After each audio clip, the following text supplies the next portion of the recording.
like we can run the table. I really do.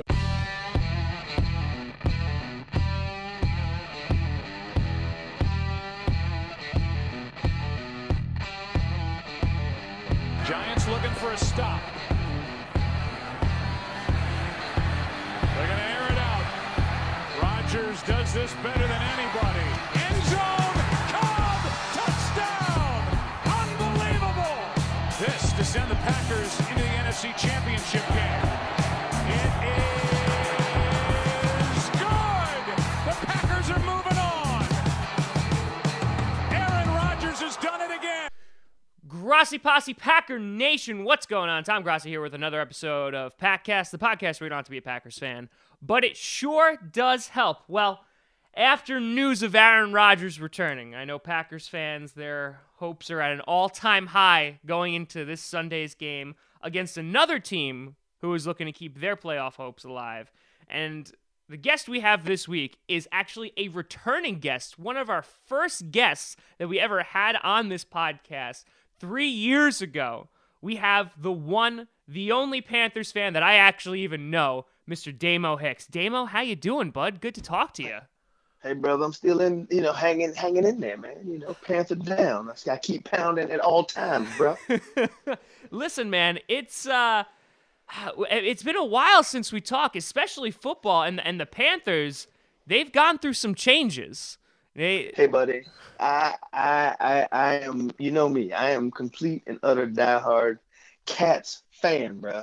All the changes you can say, and I've heard other fans say, they hem and haw about this person did this, and this shouldn't have never happened, and I can't believe they did this. But if you think about it, all of that shit is okay. The only move that I hate that we've ever done, is when we release Steve Smith. I hate that move to this day. Outside of that, I get it. I get all of the rest of it. So the Steve Smith one is the one that haunts you. That's like the only one that made you raise your eyebrow and go, huh, all right, I don't like that one.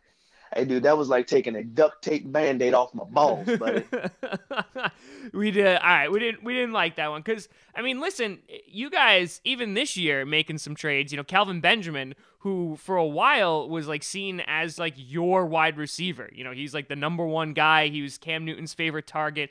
Funchess obviously has gotten more looks as of late. But like jumping even into the Kelvin Benjamin trade, for me, looking on the outside, that was a surprising move. Did you think that he was going to be traded off the team? I honestly did not think that he would. I felt like he would go through his rookie contract. I don't think they would have exercised the 5th-year option. I don't think they would have done that. I also don't think it's a bad move that they traded him, though, to be honest. And here, I'll tell you why. Think about it. And don't be wrong, Kelvin Benjamin is a very decent receiver. Not the fastest guy on the planet. No. The dude is pretty much LeBron James-esque for a wide receiver, right? He doesn't move like LeBron, but I mean, the guy goes up and he gets a ball over anybody. I mean, that's what he does. Now, will he drop one? You're damn right he will. He will drop one in a heartbeat. He's been doing that since Florida State. Now, I'll tell you the thing about Kelvin. Kelvin Benjamin was what we needed at that time. Yeah. Cam Newton needed to settle down with his mechanics. He was overthrowing people. So what do?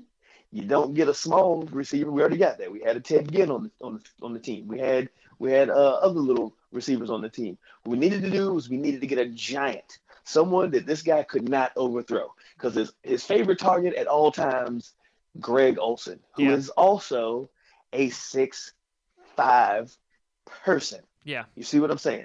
So you got to get another one. You got to get a wide receiver that can go for the jump balls. His first year, the dude was phenomenal. He was exactly what we needed at the time. Then he got hurt, and he came back. But you understand, the year he got hurt, what happened to us? Super Bowl, my friend. Yeah. You're 100% correct. Kelvin comes back. We go horrible season. We were like, like 7-9, 6-10, I think, or something like that last year. Okay, so then he comes back this year again. What happens? We start off pretty decent. We go on a little dive. Get rid of him, and where are we again? Almost double-digit wins, my friend. So I'm not saying that the dude is bad luck. I'm just saying that we seem to be doing better without him. All right, so whether or not he's literally the cause of all of Carolina's like woes and problems, you can't argue with the facts here. And the facts are your team is doing pretty decent without him. You guys make a Super Bowl without him. And so, yeah, I could totally see that from your perspective. Like, you know, you don't need him because Funchess is doing well. You also have Greg Olsen. You know, McCaffrey, I even view him more as a wide receiver than anything as a running back because that kid is just like catching everything. He's running out of the slot. He's running out of the backfield and catching balls. I am a Christian McCaffrey fan. Okay, this dude is everything. Like the guy is Swiss Army knife. Yeah. Like we've got our bowling ball. We've got a Jonathan Stewart. But you know what? When you talk a change of pace back, normally they're saying this is a guy who's a little bit quicker and can do the juke moves and all that stuff, right? This is completely different, my friend. Jonathan Stewart came out of college in his combine. The dude ran a 4.4. He ran a 4.48, buddy. Okay, so Jonathan Stewart is not slow by any definition of the word, but this guy is a straight up runner. Like he'll go around, but he will go through you because the dude is huge. Okay, I don't know if you've seen this guy. This guy is a stud. Now McCaffrey, this dude has juke moves. I'm talking like juke moves from Madden juke moves. he's like white Shady McCoy, my friend. He's elusive. Oh my God. But he can do everything, and he takes these different things. He's gonna have longevity because he takes care of his body. He gets it. Like the guy is a veteran on the inside, so he's like, you know what I'm saying? He's rookie with years and experience, but he's got mindset of a veteran. The dude's dad played in this league for a long time, and he was no slouch either. So believe me, my friend, this guy is trust me, this guy's future is amazing. Because when you obviously draft him in the first round, expectations are really high, and you know people within your own fan base, you know you're praising Jonathan Stewart, and rightfully so. I mean the guy has, I would argue, like a renaissance as of late, but people even from your own fan base were essentially like writing him off in that he's never really been considered like that elite running back. He's never like he used to split shares with Williams back in the day. And now, you have Christian McCaffrey, who's not putting up these, like, amazing numbers, but he's, like, that perfect change of pace back, and he's doing what needs to be done. And he provides just, like, that little extra that defenses need to look out for, and he can rip a big one at any time. The guy, he leads rookies in receptions right now. Yeah. Yeah. No, I don't doubt that. Like I said, he's more of a wide receiver, at least from my perspective, than anything at the time because the guy can catch the ball really well. But see, that's the thing, though. I don't see him as a receiver, though. I really don't. I see him as a running back. I do see him as a running back. I don't see him as a high percentage in between the tackles running back. He can do it, but I see him as more of an option, pitch out. You can put him in the slot because he's got hands like Marshall Faulk. Like, Marshall Faulk, he was in between tackles kind of, but I don't think McCaffrey is like, I think you're doing him a disservice running him in between the tackles. Can he do it? Yes. Sure. Can he do it? Yes. But I think you're doing him a disservice. You got to give this guy space, man. And when he has space, I don't know if you remember the noise that cartoons make before they start just going fast. And it's pew. It's that pew noise. That dude has a bunch of pew. I love it. Okay. So obviously, you're looking at this season, and I would imagine you're pretty happy with how it's gone thus far. You guys are still in the playoff hunt. The NFC is incredibly competitive, and I was just arguing on the last episode that you see like the leaders of the NFC are starting to falter, right? Carson Wentz goes out, so the Eagles are no longer as scary anymore. The Vikings lost a terrible game to you guys in which your defense just made them look silly. You're welcome to that, by the way. If anyone watched that game, I was very happy about. Listen, like there was a part of me that wanted you guys to lose just to help the Packers, but anytime somebody could beat the Vikings, I am always a happy person. So I definitely appreciated that. But it seems like at this point, the NFC is wide open. And even like, you get in at that number 5 or that number 6 spot, which a bunch of teams are vying for, you can go the distance. Yeah, I think it's any person's move to take it over. I mean, the Saints are playing pretty good, but their bell cow he's in the concussion protocol right now. So I mean, that could be 1 week, that could be a few weeks. You know what I'm saying? Yeah. So those things are tricky. I mean, like you said, Carson Wentz fell off, but I mean, Nick Foles is there. He played well when he was there before. Yeah, he's so I fine. mean, so you don't really know. You don't know. Yeah, and I think what's interesting to me is obviously your division is one of the strongest in football at the moment, especially when it comes to the NFC. I mean, obviously you have the Atlanta Falcons, representing the team in the Super Bowl last year, which I have to take like a quick second. I have to ask, you're watching that Super Bowl. How you feeling during/after that game? I saw it like, hey, you know what? At least someone from the South is about to win. Someone from the NFC South is about to win the Super Bowl. And then it took a turn for the worse. And I was like, that trash should have never been there. It should have been us. You don't deserve it. Yeah. So you're just like, oh man, like represent, like this is so great. We got the South here. This is wonderful. And then it's just like, what a poor representation of our entire division. They are awful. They're the worst team ever. That's phenomenal. Yeah, man. I mean, I didn't go through the emotions that the Falcons fans went through, but dear God, I watched the game and I was like, oh, they're blowing out the Falcons are. This is it. This must be the new changing of the guard. Yep. And then that 28-3 lead went from sugar to shit, and you were like, oh no, this is who they really are. Yeah. You're like watching a car accident, and you're like, I can't turn away, but I know exactly how. Like they're going through the windshield like that. There's no way that we're gonna stop this. Right. You're like, oh, this is they must have switched jerseys or something at some point. And then you're like, oh, no, here's the Falcons. This is oh, there they go. Yeah, there they are. Well, because here's the thing, though. I mean, the NFC South, your entire division is incredibly strong. You have the Tampa Bay Buccaneers, who have for years been calling like the new upstart. They're featured for Hard Knocks this year. They haven't amounted to crap. That's the curse, buddy. That's the curse. The Hard Knocks curse. Yeah. And so, like, Jameis Winston obviously is we got issues there. But you take a look at the Saints, who are pulling off a win. Everyone's waiting for Drew Brees to drop off. It ain't happening this season. The Falcons are still being pretty darn consistent. And then it's you guys who are still there and having a great record. So, when it comes to the South, I mean, who do you see as your biggest rivalry in that division right now? Because I feel like it has to like go back and forth between the Falcons and the Saints. It normally does. It does go back and forth between the Falcons and the Saints. However, the blood has definitely been a little bit badder, for lack of another word, between us and the Falcons. Gotcha. Yeah, it's a little Taylor Swift bad blood going on there sometimes, man. So, I mean, you look at what you've been able to accomplish this season, right? And the position you're in right now.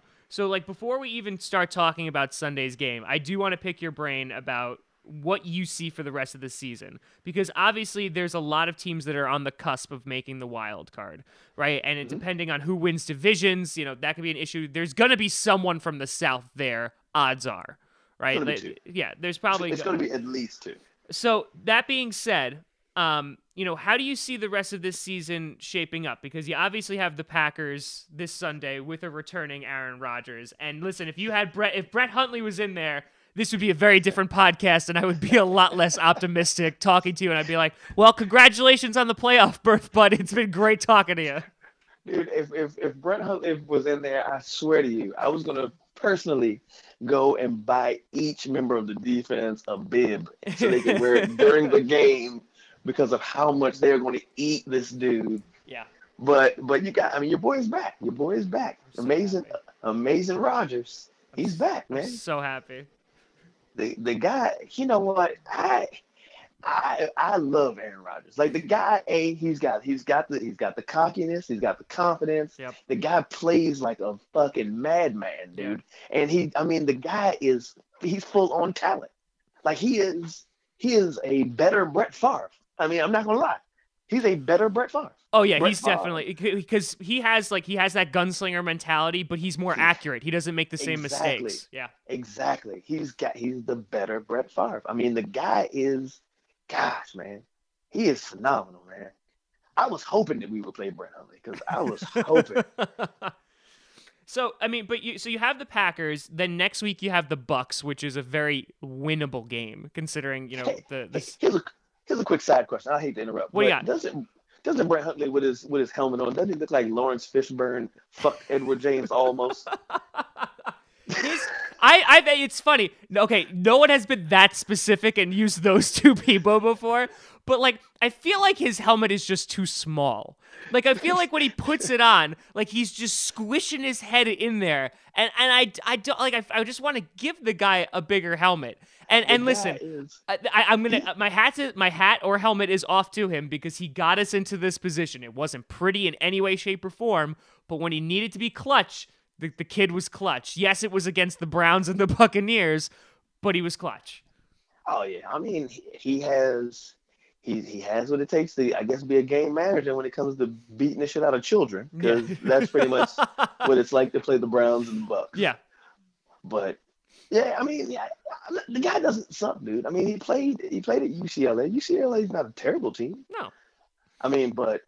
Dear God, man, this guy was doing everything to just scratch and survive. Yes. His first couple of games. Oh, 100%. And I mean, even in the last two games, we're going into, he actually has more overtime wins now in his career than Aaron Rodgers, which is just a fun, that's a statistic for you. Well, that's because Aaron Rodgers doesn't have to go into overtime. That is 100% correct. Aren't that fucking horrible? Yeah. And if it's not Rodgers, he never touches the ball, and his defense just, blows it for him. But you have the Bucks next week, which is a very winnable game, and then you have the Falcons to close out the season. So we already beat them once, so if we can sweep that, that's great. I mean, it's at this point where you start looking at the Falcons is going to be a tough game, regardless of how you slice it. But the Packers, I mean, I honestly don't know what to expect. The guy is coming back, broken collarbone, 13 screws in there, less than 2 months.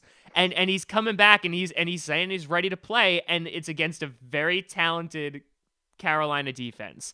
So all I'm saying is this happened to us before. Yeah. His name was Tony Romo. He came back on Thanksgiving. He came back. This was 2015. Yep. You might have saw the game. Color rush jerseys were in full effect. He came back from the same type of surgery, and we broke Tony up again. So I can only hope. You put him into this. You put him in the CBS booth. You're saying that's the reason why we're going to be listening to. You know what? It's funny. You're not even the first person to make that comment on my Aaron Rodgers video yesterday. Someone was like, "Hey, remember what we did to Tony Romo? Tell Rodgers to be careful because it's." Buddy. I mean, how do you see this Sunday's game playing out? Obviously, both of our teams need a win in order to have a shot at the playoffs. It's got to be mistake-free offense, bro. Yeah. I think the defense. But see, here's the thing, though. We have a leg up on you guys, though, because Juju Peppers is back, bro. Yeah. Julius came back home. So you think Julius doesn't know you guys?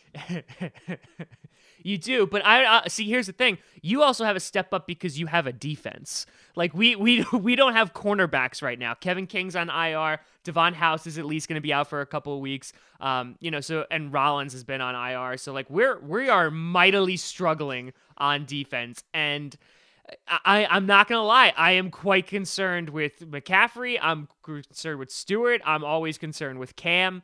I think this is going to be a really, really close game, but I wouldn't be surprised if you guys, run away with it.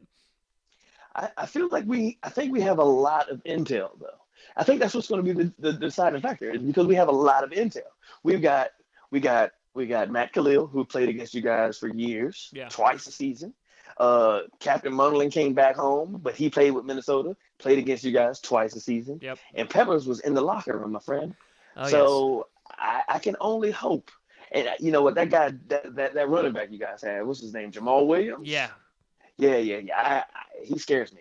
That guy scares me. Yeah, I'm very happy about it. Like, listen, and Aaron Jones and Jamal Williams, like both of them, amazing pickups. Like, and draft guys. It's just, yeah, they're fantastic. Yeah, those guys scare me. Wide receiver wise, I think with Aaron Rodgers back, then they become a little bit more dangerous. Oh yeah. But I mean, Jordy Nelson's Jordy Nelson, dude. So. But he's been a ghost. He's been a ghost literally ever since Rodgers went away. Devontae Adams has literally taken over that number one role. And this is like everyone's just anticipating Jordy Nelson actually like being the guy again. Right. Yeah. I mean, that's what happens in Pittsburgh when Ben Roethlisberger goes down. Antonio Brown is nowhere to be found. Yeah. Like he's on the field, but not in the stat column. But you know what? When Ben's there, Antonio Brown is like 15 touchdowns a game, 3,000 yards. Yep. He's putting up Madden numbers. Right. So I'm just hoping that, maybe they had a conversation and they'll just keep throwing it to Jordy and everyone else will be a non-factor. And thank you. Yeah. I mean, I think either way, it's going to be a hell of a game. Flat out question, do you think you guys are making the playoffs this year? If we don't, it'll be because just other teams just won more games than us, and we lost late in the season to like a shitty team like Tampa Bay. You know what I'm saying? Like if we lose this Tampa Bay game, like I think if we split with Atlanta, even if we lose this Atlanta game, I still think we're good if we win out. If we can beat you guys, we beat Tampa Bay, I think we're still good. Yeah. Yeah, I mean, I have to say, like, we need to beat you this week, but we also have to hope you lose to the Falcons as well, and we need the Seahawks to lose a game. We need some help, but listen, I got that feeling again, like I did last year. It's that little tickling, like he's coming back at the right time. Things are starting to click a little bit more. I don't know. I'm getting that like feeling in my chest that maybe a little destiny action is gonna come, or you guys break Aaron Rodgers' collarbone again, and then I'm never gonna speak to you ever again. Hey, man, it's not my fault. Like we don't do bounty schemes in Carolina, my friend. That's very true. It's very, very true. That is in Cleveland right now. That has nothing. That's not us. But yeah, I mean, I think either way though, I wouldn't mind seeing the Panthers in there if it's not the Packers. Anybody really just to beat the Vikings, I would be happy with. I just don't. The amount of crap I would hear if they won it in their own Super Bowl. I'm sorry, the Super Bowl in their own stadium would never end. Which is why I want to win it in their stadium so badly, so badly. Oh yeah, that would be terrible for them. Yeah, that would be like that's my fantasy. That's rivalry stuff right there. Yeah, that's like rivalry stuff right there. But, Damo, I greatly appreciate talking to you, man. It's always great to talk to you guys. I wanna wish you guys luck on the rest of the season. Just not actually. That's a lie. I don't hope you win like any of the other games this season because I need you to lose for the Packers to survive. Like you need to die. So hey man, I take that back. I hope you guys win every game except for this week, for all I care. Yeah. Yeah. Well, I appreciate the sportsmanship. But listen, I'm just happy we get to see Aaron Rodgers come back, and I'm okay with whatever the fate is because at least now, like, we have the best team possible because we have the best quarterback possible in the position, and whatever happens, man. Yeah, I mean, Aaron Rodgers, buddy. I was kind of hoping he'd still be out, but that's not. That's not Panther football. Yeah. We're not called cardiac cats for nothing, buddy. So I mean, let's do it. Every game is a heart attack for each fan. So love it. I'm pretty sure the fan base dies at least once or twice a game. Somebody does. I mean, heart attack. I've almost had like at least 3. I beat the shit out of couch pillows. Oh yeah. Like the first Saints game, dude. I had to go get another. Like I had to get couch pillows. You got to replace some furniture in the place. I get you. Yeah, man. I mean, it's tough, but whatever. I mean, we're here. You know what I'm saying? I had to do the same thing, except it was against the Browns. So, yeah, that's that's not a good feeling that I'm like freaking out. I'm like, man, we're about to give the Browns their second win in 2 years. That's not a good feeling, buddy. It's really not. But pulled it out. You did, and now we're here, and now one of our teams will probably make the playoffs, and I hope it's us. I really, really do. I mean, there's room for both. That's all I'm saying, bro. That's true. Saying. That's true. We could just have the Saints lose out. We can have the Falcons lose out. Just have all of them lose out. That's fine. I would love for that to happen. But Damo, it's been a pleasure talking to you, man. Thanks so much for coming back on the show. It's always great chatting with you and you picking your mind. And come on, dude. I love the posse. I love what you do, bro. Thanks. I love a guy I can talk football with. I love it. Absolutely. And good luck next season. Like, I hope the off season's really, really good for you guys. I hope it's everything you ever wanted and more. Yeah, hopefully there's another Christian McCaffrey out there. We'll have two of them. Exactly. But Damo, it's been a pleasure. I'll talk to you soon, buddy. All right. All right, man. Catch you later, bud. Have a good night. All right, bro. All right, that was Damo Hicks coming back after a long hiatus off of Packcast. Always great to talk to him. But yeah, this game on Sunday, it's gonna be something. I can't wait to see number 12 throw the ball again. I'm very much looking forward to that. You can always find me at TomGrossiComedy.com, TomGrossi Comedy, or at Tom Grossi Comedy on Twitter. Check out Packcast, Packast, which is this podcast. We're on SoundCloud, iTunes, Google Play Music, and YouTube twice a week. Each Thursday, we interview a fan from the opposing team. Next week is a Vikings matchup. That'll be interesting. And we also do our predictions episode. Let me know what you think about this Sunday's game. Panther fans, Packer fans, any fans that randomly just stumbled upon this video, let me know what you think. Thank you so much for watching. I'm Tom Grossi. And as always, go Pack Go.